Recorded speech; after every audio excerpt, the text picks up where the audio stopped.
Hi, and welcome back to the Tobacco Room.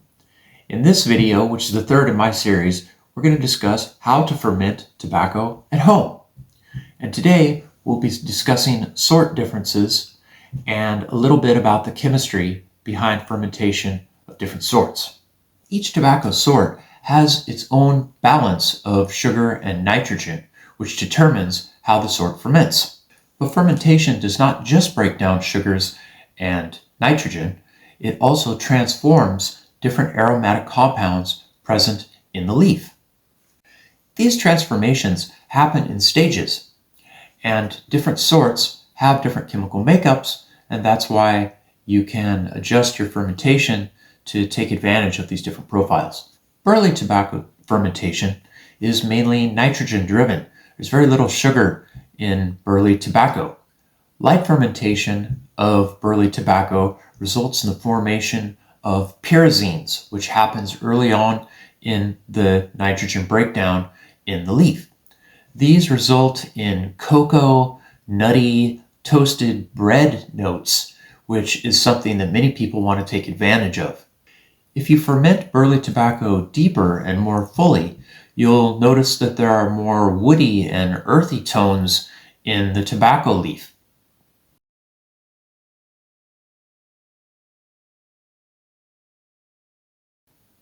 Nitrogen is broken down fully, and a very large amount of ammonia is released. And you'll notice that when you air out the fermentation barrels, which you can see blueprints for in my description.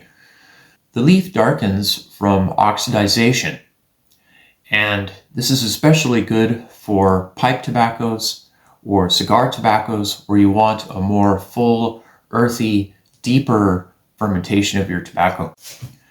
Virginia tobacco has a fermentation that is mainly driven by sugars. It has very high sugar concentration in the leaf and not so much nitrogen. Light fermentation of Virginia tobacco results in a sweet, hay, fruity profile that really lightens a lot of pipe tobacco blends, and a lot of people like that.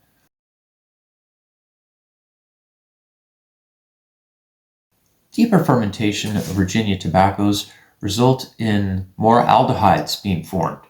This causes a more bready, warmer tone to the tobacco and a much deeper browning of the product. Some people like this as well. There are hundreds of different sorts of tobacco, and other sorts such as golden burley or Badischer Guttertimer have varying amounts of sugar and nitrogen in the leaf. They also contain different aromatic compounds, and if you ferment them too deeply, you'll destroy these aromatic compounds which give the leaf its distinctive character. Golden burley is a good example of this. It has very low nitrogen in it and a moderate amount of sugar. Golden burley has so little nitrogen in it that it doesn't even really have to be fermented in order to make an excellent smoking tobacco. But you can ferment it lightly or a little more moderately if you want to change its profile. Badischer Guttertimer has a very complex and delicate set of aromatic oils within it, so fermenting it too deeply will destroy these things that give it the subtle sweetness and light spiciness that makes this leaf so characteristic. Havana is a cigar tobacco leaf that has moderate amounts of sugar and moderate amounts of nitrogen, but a very high amount of strong aromatic oils. It's these oils that give cigar tobacco its distinctive flavor. Deep fermentation of Havana tobacco will result in a deeper, earthier profile. It's great for filler and binder.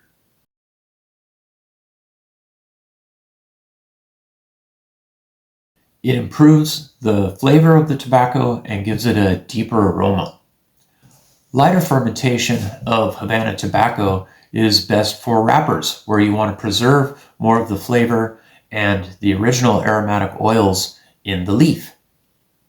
Deeply fermenting wrappers will destroy some of the subtlety that makes Havana so great for cigar wrappers.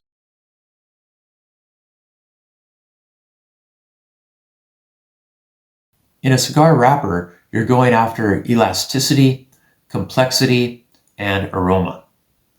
So please keep all these pointers in mind when fermenting your tobacco at home.